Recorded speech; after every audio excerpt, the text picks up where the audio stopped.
Sidestepping US sanctions, the European Union goes ahead with a new payment system for business transactions with Iran. Russia and China say they're on board, but can companies and traders withstand the US response? This is Inside Story.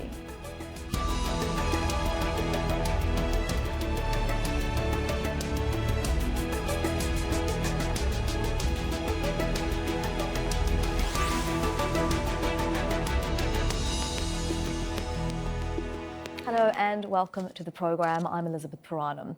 When it was signed in 2015, the Iran nuclear agreement was hailed as a landmark deal.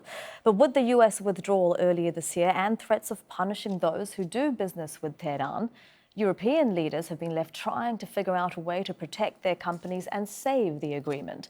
The Trump administration says it will reimpose some of its toughest sanctions on Iran in November, and that's led some companies to abandon their plans in Iran. But the Europeans say they're setting up a new payment mechanism that will allow companies to continue trading goods and oil with Iran. Russia and China support the plan, but it's not clear how it will work. We'll discuss that with our guests in a moment, but first, Shihab Ratanzi sets up our discussion from the UN General Assembly in New York. The EU is reported to have been discussing what it calls a special purpose vehicle for several weeks, and on Monday night, the EU foreign policy chief said it would be going ahead. EU member states will set up a legal entity to facilitate legitimate financial transactions with Iran, and this will allow European companies to continue to trade with Iran in accordance with European Union law and could be open to other partners in the world. The plans discussed in the past have involved an entity being set up to act as a go-between or clearinghouse between Iran and other nations to facilitate commercial transactions. For example, if a country or company wants to buy Iranian oil, it would send money to or perhaps engage in a barter system involving this entity, which will handle the transaction with Iran. The same will be true in reverse for Iran's dealings with the rest of the world. The idea is to bypass commercial and central banks who are fearful of being frozen out of the US financial system if they help circumvent the new sanctions being imposed by the Trump administration against Iran in November. However, the details have yet to be worked out, and there is some skepticism that the system will work, especially given the large number of European companies already curtailing their business dealings with Iran. Those meeting at the UN also announced that Iran remained in compliance with the nuclear deal and pledged their commitment to remain participants. The meeting on the sidelines of the UN General Assembly didn't just involve European foreign ministers, but the foreign ministers of Russia and China as well, meeting with Iran, coming as it did on the eve before Donald Trump addresses the UN General Assembly. This was a sign of real international solidarity here in New York. Shihab Ratanzi, Al Jazeera, New York.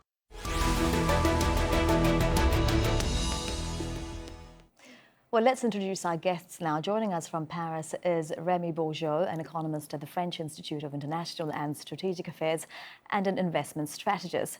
In London is Mamadou Salame, an international oil economist. And joining us on Skype from Ho Chi Minh City is Christopher Balding, an analyst on the Chinese economy and also a professor at the Fulbright University, Vietnam. A very warm welcome to all of you.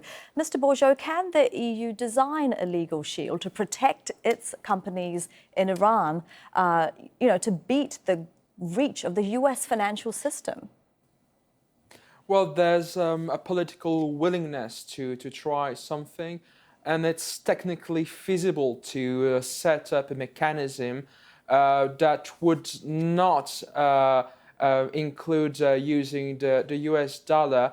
But even though it's technically feasible, it's mainly a political gesture, because in the end, European companies very much fear the legal consequences in the United States from dealing with Iran, whatever the sector, especially in those sectors which are being targeted by the Trump administration's sanctions. So it's mostly a political signal sent to Iran. So that it might stay in the nuclear deal. But in the end, European companies are very unlikely to return to Iran under the regime, this current sanctions regime. The only actual possibility was for the EU to negotiate waivers with the US administration. But it was quite clear very early in those talks that the US administration was not willing to grant any significant exemption from its sanctions. So at this point, for European companies, it's not a real prospect to return to Iran. Most of them announced very fast after Donald Trump's announcement that they would withdraw from Iran. So there is some interest in that kind of mechanism outside Europe, also in countries like India. Yeah, let's talk But more it's about that. mostly I want to political. talk more about the mechanism, the different mechanisms that are being proposed, because a political signal might not be enough to keep Iran in the nuclear deal. Mr. Salami, we don't have the details of what's being called the special purpose vehicle yet, but whatever it is going to be, are the bodies that are going to be involved, will they have to be exempt from doing considerable business in the US for this mechanism to be feasible? It is not difficult at all, because Iran's oil exports can be paid for by the euro, thus avoiding the dollar, or what you call the petrodollar. Another thing is that the European Union has laws which protect companies deciding to continue business with Iran, and that will protect them against US sanctions. But above all, there is an alternative to the US banking system and the petrodollar, which is the petro-yuan, which can bypass completely the petrodollar and allow Iran to be paid for its exports in the petro-yuan, or alternatively in gold. The petro-yuan now accounts for 32% of the global oil trade. So it is a valid alternative to the dollars, and it has also nullified basically the US sanctions on Iran. Well, let me put some of those points to our guest, Christopher Bolden. Is the Chinese petro-yuan a viable alternative to buying oil from Iran? You know, can it bypass US sanctions altogether? Or can the European Union, can European countries, in fact, do business, buy oil from Iran using the euro? Well, they could. They could buy in any currency they want, but it's completely inaccurate to say that the RMB is now a global substitute for the dollar when it comes to the oil trade. What is being discussed here is that in Shanghai, the Chinese government has set up an oil futures trading platform in Shanghai, and this has garnered significant trading volume. What is very important to note, though, and this is the important part, oil suppliers are still paid in hard currency. So the transaction will take place such that it will be denominated inside of China in RMB. However, if Iran, if Saudi Arabia, if anybody else wants to take that money out of China, they have to turn it into dollars, euros, whatever they want. And so it's completely inaccurate to say that global oil suppliers can get paid in RMB. The amount of RMB outside of China is virtually negligible, almost zero in the grand scheme of things. But Mr. Bolden, the other thing is but China can buy Iranian oil in its Chinese RMB, right? Yes, but if Iran wants to use that money that money that they've been paid, they have to turn it into dollars or euros or whatever they want and take it back to Tehran. As long as they want to use that RMB that they've received inside of China, they can use that RMB inside of China. If they want to take that money, RMB, out of China, it's immediately converted into dollars, euros. Mr. Bourgeot, can the European Union buy oil from Iran using euros instead of dollars and bypass US sanctions that way?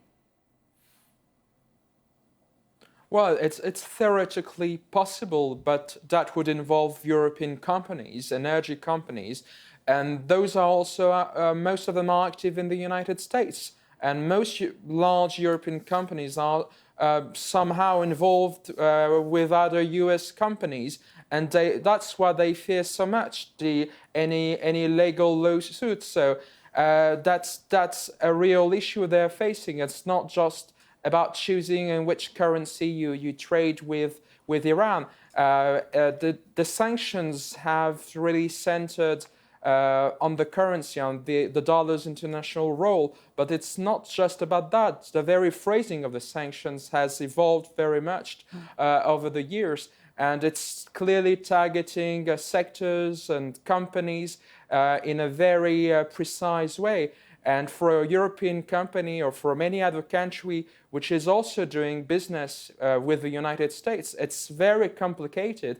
There are clear legal consequences of continuing any operations in Iran. So what the if we European leave... law obviously does not protect those companies. So what if we leave currency out of this? Because one of the ideas being proposed is a barter system.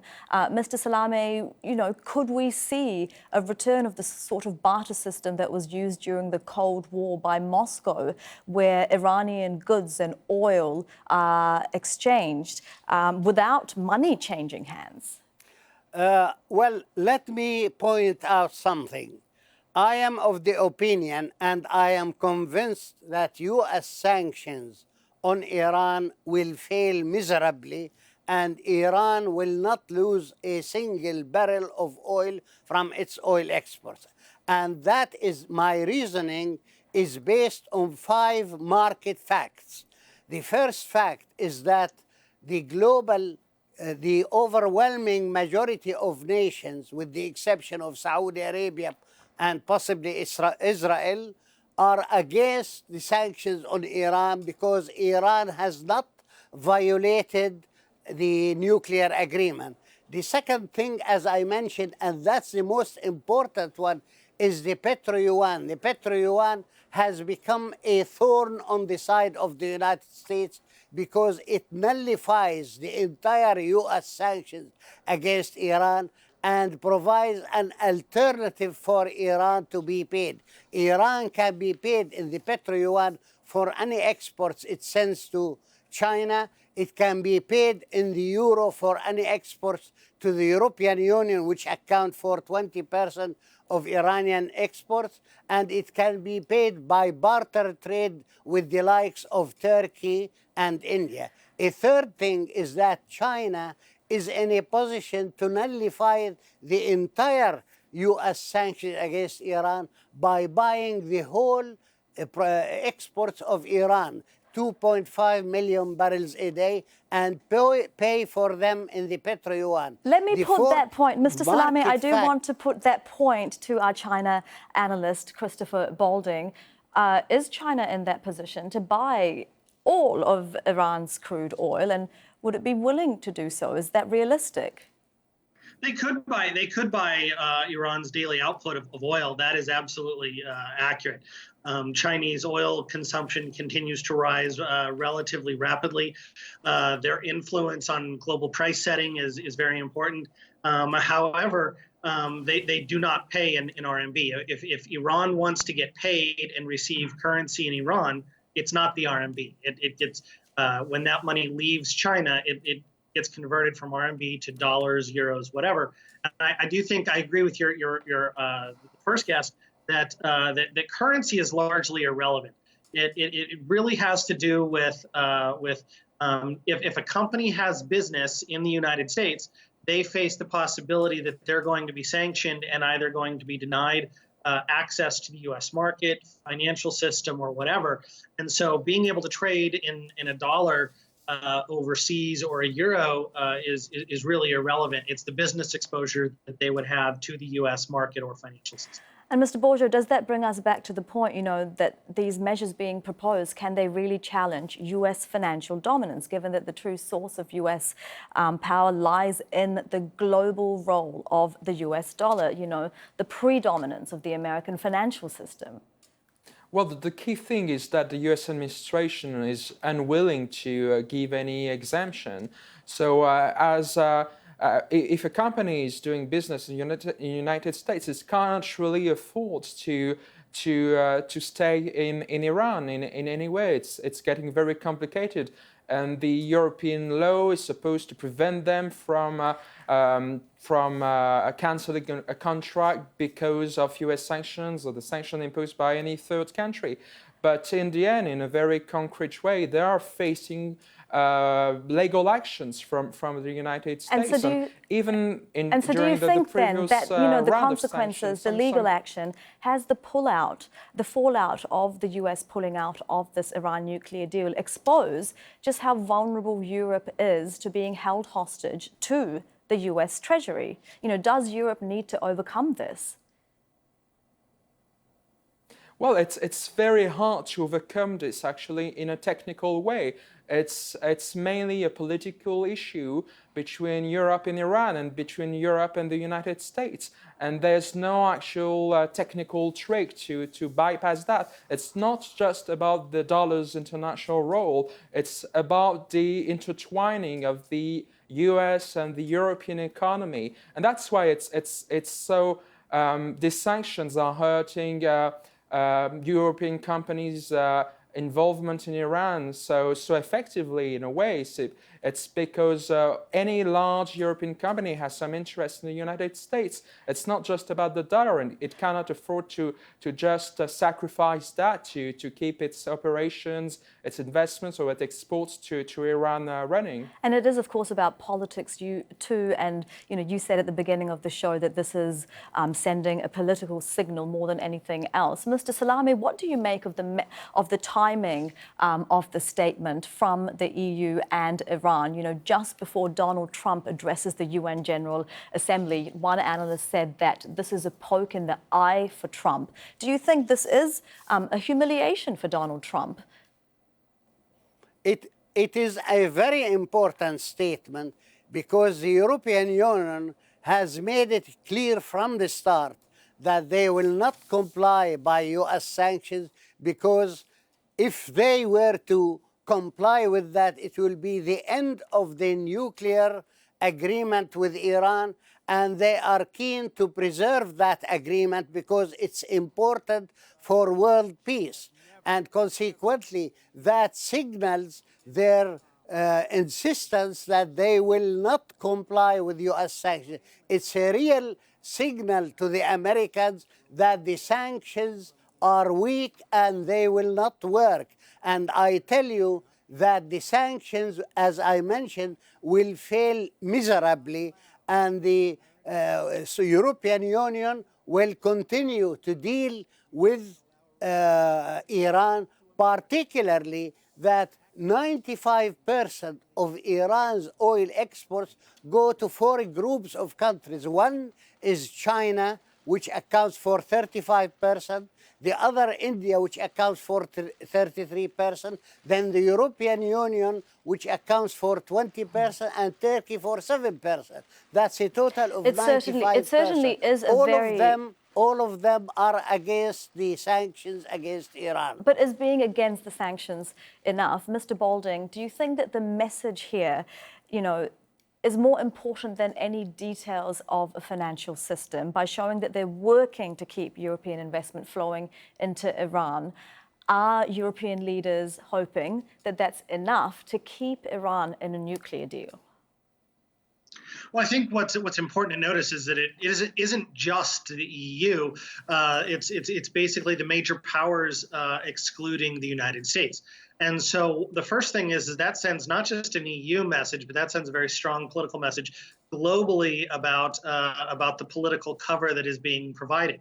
I think to follow up on the point you made about how much do the details matter, I think they matter enormously. When they talk about SPV, any special purpose vehicle, and even though we don't have the specifics, there are a lot of different ways that you could structure this to make it very, very difficult for the United States government to impose sanctions. Whether it was some type of company that had no ties to the U.S. financial system or payment systems, that was maybe domiciled in a unique country, so that European oil companies could deal with that company, and so that they would have plausible deniability as to where the oil was coming from. I think there's different ways to do this, and I think it's very important that it is a very strong political message being sent to the United States. But Iran, of course, can't survive on messages and words alone, right? Mr. Bourgeot, I think it's lost something like the rial has lost about 2/3 of its value this year. So if world powers, Europe, China and Russia, cannot ease Iran's grave economic woes, will it stay in the nuclear deal that promised it an easing of sanctions? Well, it's difficult for the European Union to do something about this if European companies are not willing to deal with Iran, and they have reason, of course, to fear U.S. sanctions under the current framework. So there's little they can do. So they're sending political messages because, of course, European governments are very concerned about the consequences for the whole Middle Eastern region of a destabilization of the Iranian system. That's one main thing, but economically, their actions are likely to remain quite limited. So the way If things they are going can now, facilitate some, do you think Iran will stay in the nuclear deal, the way things are Excuse me? going now? The way that things have been going, the rial, the economy, full sanctions due to be imposed, I think, on the 4th of November. Is Iran going to stay in this deal? Well, Iran is under tremendous pressure. It's waiting to see how things will evolve, whether there will really be no exemption at all from the US, or so few as they've implied.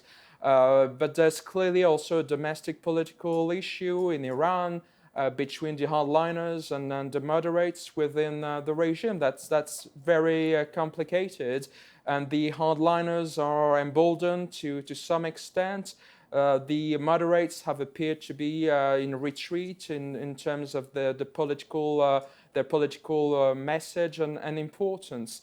So there's little actually to do with such intense pressure, and there's certainly more to do in Asia. In China's eagerness to continue importing Iranian crude is certainly of great importance to Iran.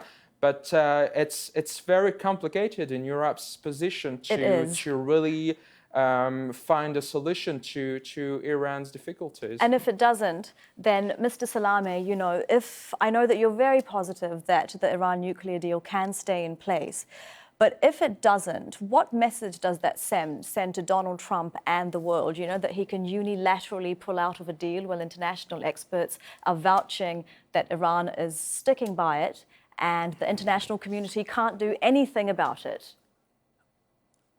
If Iran was forced by circumstances to leave the nuclear deal, the alternative is war in the Gulf, egged by Israel and supported by Saudi Arabia. There is escalation between Saudi Arabia and Iran, so a war could be sparked by one incident or another, and it will be damaging to the whole Middle East, and it will be the end of American national interest in the whole Arab Gulf.